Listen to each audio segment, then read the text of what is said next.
मेरा नाम है मेहरुन्निसा। अच्छा, कभी सोचा है आपने कि जंगल का राजा शेर क्यों होता है? यह तथ्य निर्विवाद है कि जंगल का राजा शेर होता है।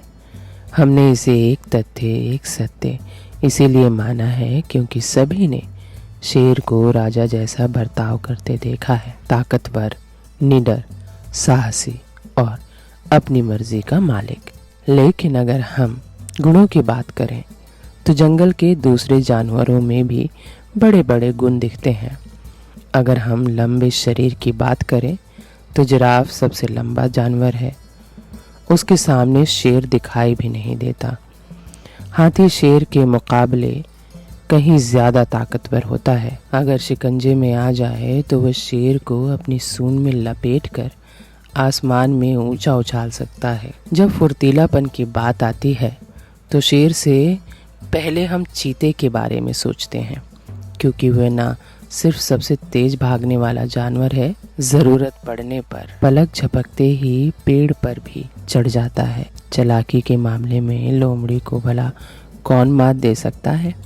यानी शेर ना तो सबसे लंबा है, ना सबसे ताकतवर है, ना सबसे फुर्तीला और ना ही सबसे चालाक। फिर भी वह जंगल का आघोषित राजा है। क्यों?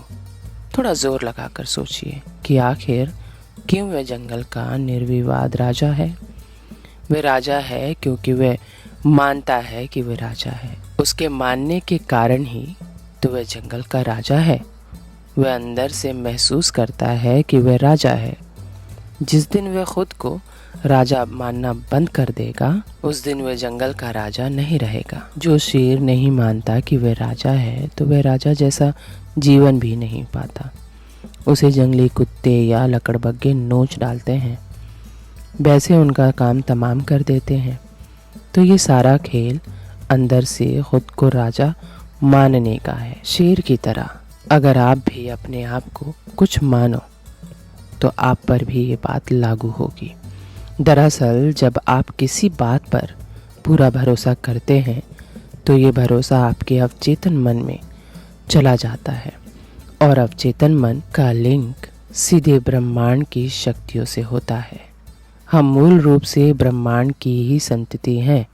हमारे भीतर ब्रह्मांड की ही शक्तियाँ भरी हुई हैं, पर ये शक्तियाँ हमें तभी प्राप्त होंगी जब हमें खुद पर पूरा यकीन होगा। ये यकीन धीरे धीरे शरीर और मानसिक दोनों को अपनी ज़रूरत के मुताबिक बदलता रहता है। मसलन भारत के लिए ओलंपिक में स्वर्ण पदक जीतने वाले नीरज को यकीन था कि वह इस खेल का एक धुरंधर खिलाड़ी बनेगा, तो धीरे धीरे उसके शरीर में भी वैसा ही बदलाव आते गए। वह अपरिमित सामर्थ्य से भरता गया, ऊर्जावान होता गया, उसके कंधे ताकतवर बनते गए। खुद पर यकीन होने से शरीर के बदलावों के अलावा हमारे सोचने की शक्ति, हमारे प्रज्ञा भी अपने आप विकसित होने लगते हैं। इससे हमारे बर्ताव में भी बदलाव आता है। हाथी और शेर जब आमने सामने होते हैं तो शेर एक ताकतवर, अपने आप को राजा समझकर एक हमलावर तरीके से उस पर वार करता है। वहीं हाथी बस कुछ न करके उससे बचने की कोशिश करता है। आप गौर कीजिए कि यकीन के स्तर पर दोनों के सोचने और बर्ताव करने में कितना अंतर है। हमारे जीवन में भी सुबह उठने से लेकर रात को सोने तक पूरे दिन हमारा खुद पर यकीन ही हमारे बर्ताव को संचालित करता है। हम स्थितियों के सम्मुख हार ना मानकर उनके खिलाफ लड़ते हैं या फिर उनके खिलाफ हार स्वीकार कर चुपचाप संपूर्ण कर देते हैं। यह इस बात पर निर्भर करता है कि हम खुद पर कितना यकीन करते हैं। जिन लोगों का खुद पर अटूट यकीन होता है वह विपरीत परिस्थितियों में 2-4 कदम पीछे जाने में नहीं हिचकिचाते। वे पीछे कदम हटाने में ज़रा भी नहीं घबराते, क्योंकि वे जानते हैं कि स्थितियों के अनुकूल होते ही वे बहुत तेज़ी से आगे बढ़ेंगे।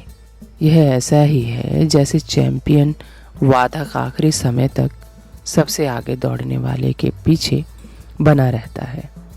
वह उसके पीछे दौड़ रहा होता है, पर उसे खुद पर यकीन होता है कि जब फिनिश लाइन करीब आएगी तो वह आगे निकल जाएगा। ऐसा होता भी है। तो खुद पर अपने यकीन को कभी डिगने ना दें, उस पर कभी कोई शक ना करें। बस इतना ही आप सुनिश्चित करें, बाकी सब आपके यकीन से सींची गई अवचेतन मन की शक्तियाँ खुद सुनिश्चित करेंगी। वे आपको आपके वाजिब मुकाम तक पहुंचा कर ही मानेंगी। मोरल ऑफ द स्टोरी, जो आप बनना चाहते हैं बस वैसा ही बर्ताव कीजिए तो जीत आपकी होगी। उम्मीद है मेरी ये इंस्पिरेशनल स्टोरी आपको अच्छी लगी होगी, तो चैनल को सब्सक्राइब करके आप मेरा हौसला बढ़ा सकते हैं। Thank you for watching.